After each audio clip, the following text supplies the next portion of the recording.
compañeros, ya ustedes escucharon a nuestra especialista. Hay que prepararse, hay que estar actualizado y hay que dejar de ver bailecito en TikTok y empezar. Sí, el scrolling. ¿Cuál ha sido uno de los retos más significativos que tú has tenido en tu práctica neuropsicológica? O sea, a nivel de un paciente. Ay, Dios mío, a diario. Uno, por lo menos, que tú nos puedas contar. Recuerden que yo trabajo con conducta. Sí, sí. Hace 2 meses, más o menos aproximadamente, tuve que no darle de alta porque no, ni siquiera pude, pero me di cuenta que no podía con ese paciente. Wow. Me encanta esa parte, Cristín, perdona que te interrumpa, porque nuestra querida maestra siempre dice que cuando nosotros no podemos, debemos aceptar y referírselo a otro colega. Sí, no, o sea, era un niño que tenía el diccionante desafiante, tenía muchos traumas de su niñez porque es adoptado, un niño haitiano, viene de padres tan buenos. Entonces tiene un trauma, y sabe que también es adoptado y es el mayor de los, entonces él no se sentía querido, pero al mismo tiempo tampoco aceptaban un no, y ya se estaba tornando la situación muy agresiva que me estaba poniendo a mí en peligro, a mí y a otros dentro del centro, y yo dije no. ¿Qué edad tenía el niño, Cristina? Si le digo la edad, yo creo que 9 años. Wow. Era sumamente agresivo. Creo que hay un tema que Negativista. quizás influyera un poquito, y es que con el tema de la discriminación. Sí, él se sentía discriminado. Él no se sentía, y al contrario, la familia era todo lo contrario. A ese niño no se le podía decir que no, ni que a él había que tratarse en base a elogios, a premios. Wow. Pero hay un momento que yo no puedo premiar lo mal hecho. No. Yo no puedo, entonces, ¿hasta dónde vamos a llegar? ¿Voy a formar un delincuente en mis manos? No. Entonces, gracias. Ahí no había congruencia. O sea, hay que ser congruente con lo que tú dices, lo que haces. Si yo no quiero que ese niño siga, porque por algo lo llevaron. Claro. Ahora nos mintieron. Los padres no nos contaron del todo. En principio nos lo llevaron para modificación conductual porque él vino de Ohio y no entendía el idioma y se pone agresivo, pero al final fue que nos fueron diciendo la realidad, el meollo del asunto. Y cuando ya era muy tarde, o sea, ya el niño, vuelvo y te digo, o sea, yo temí ese día por mí. Y yo dije, Qué tan abrupta que era la conducta. Prácticamente, no o sea, tú contándome la escena, yo voy a la serie que hubo adolescencia, o sea, de la manera que el niño con 11 años, o sea, De la frialdad de la planificación. frialdad que tenía con la psicóloga, que la psicóloga prácticamente... muy buena, muy buena excelente. ella, me encantó el papel de esa psicóloga. Excelente, porque Ya saben, realmente serie recomendada por Sí, Cristín, Sí, adolescente. por favor, quien no la ha visto, tienen que verla. Hay que estudiar los niños, no solamente en la casa, sino en todos los diferentes ámbitos, porque si ustedes vieron o si no la han visto, se la recomiendo. Sí. Él era una cosa en su casa, Sí. pero con sus amigos, él era otra cosa. Sí. Él tenía un lenguaje que solamente entre ellos, ojo, a nosotros que tenemos hijos también, Claro.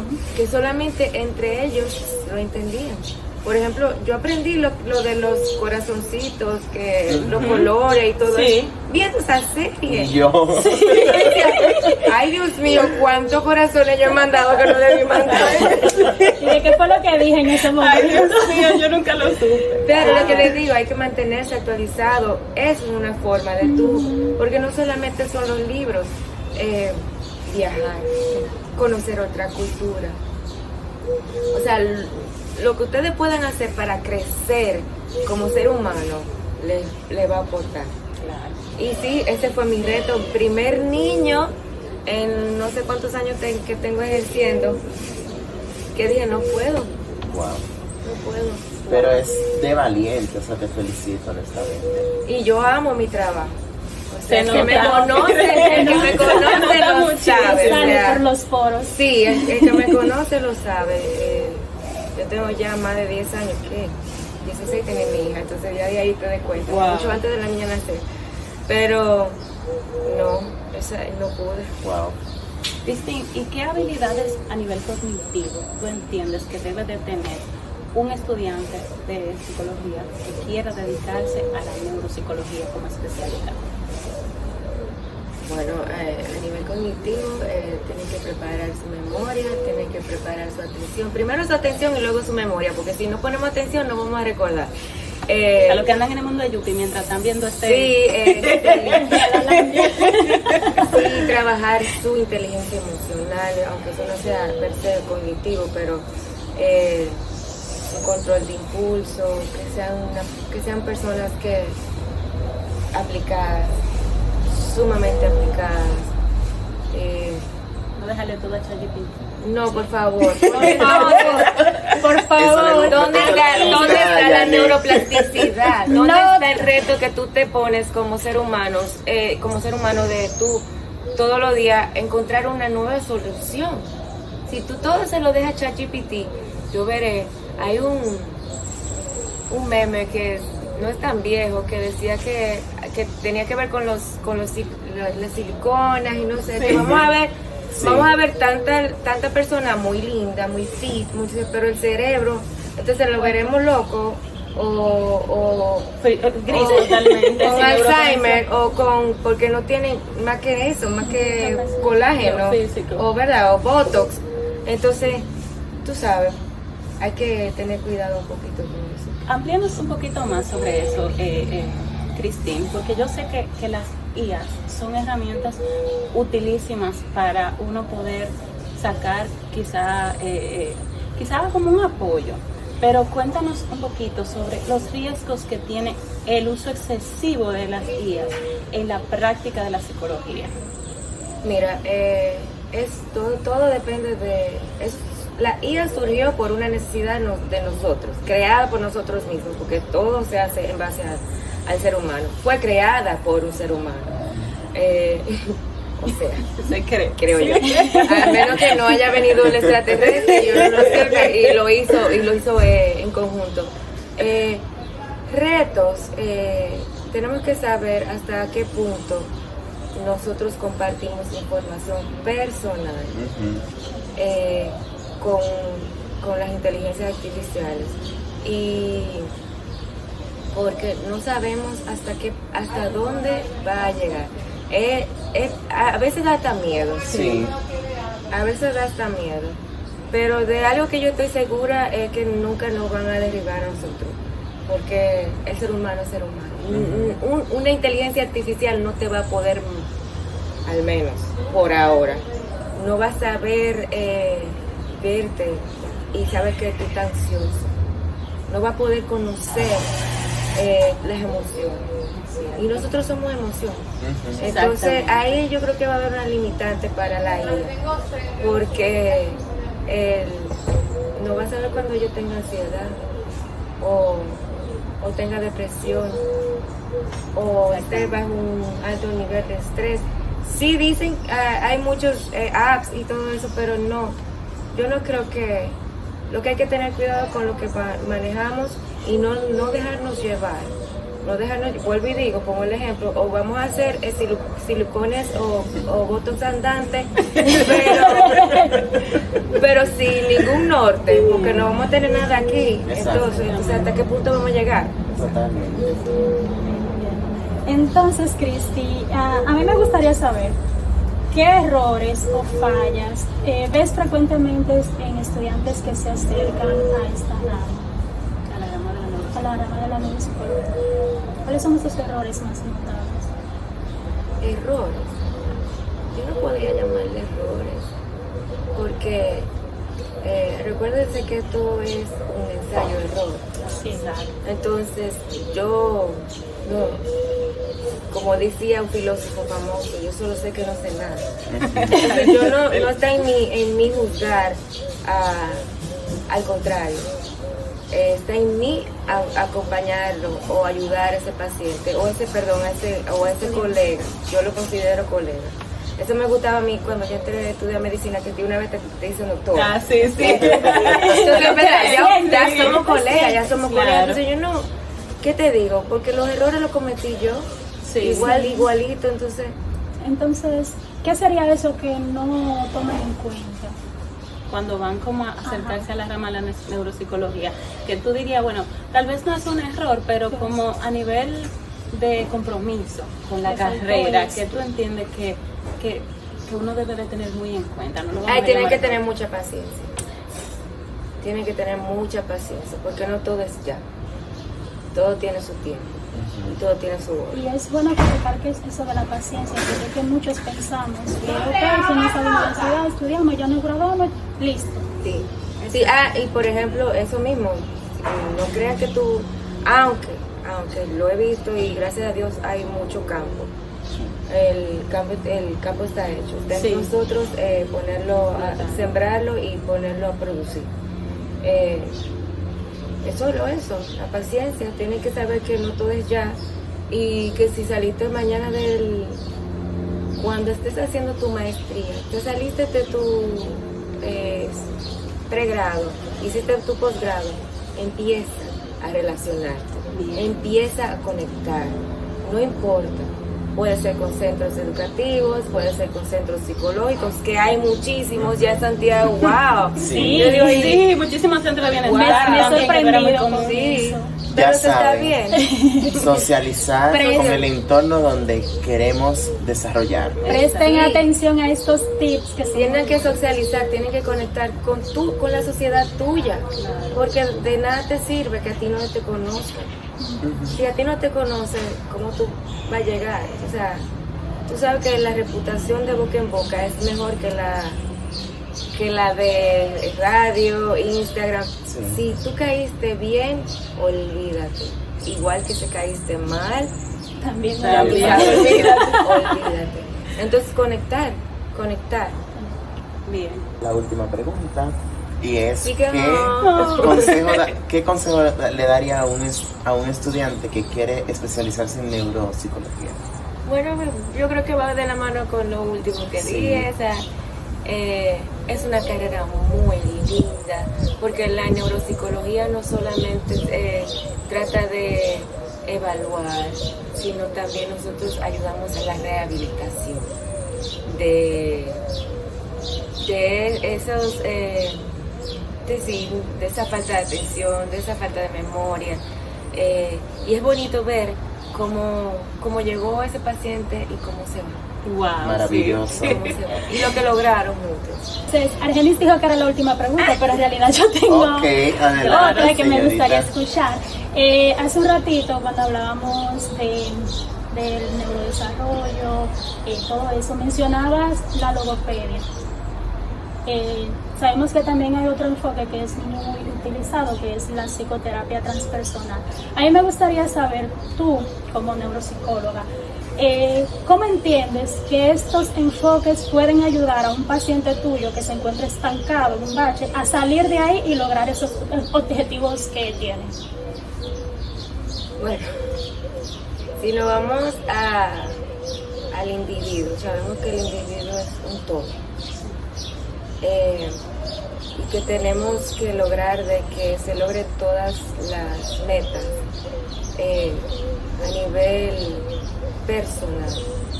Primero yo tengo que conocer a ese paciente, yo tengo que saber qué le gusta y qué no le gusta, y en base a eso motivar a ese paciente para que ya si logró esa meta, o en base a los reforzadores que yo voy a utilizar, porque ya conozco a ese paciente y sé lo que le gusta y sé lo que no le gusta. Luego que logre la primera meta, vamos a la otra.